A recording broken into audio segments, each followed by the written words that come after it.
Eu sou aqui de novo. E parece que essa maldição está aqui também.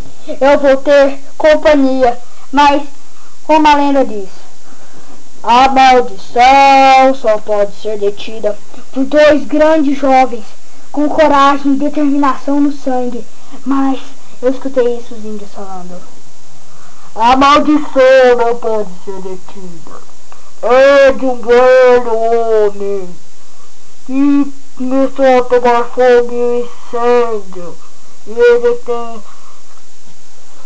os cabelos de fogo e a cor de fogo. Ó. Então, é o que vocês escutaram. Minha câmera tinha quebrado. Aí, ó. Podem escutar o barulho lá. Eu gravei também. Eu estava gravando a maldição. Escutem o barulho. Ouviram? Então, isso será muito perigoso. Os caçadores estão vindo.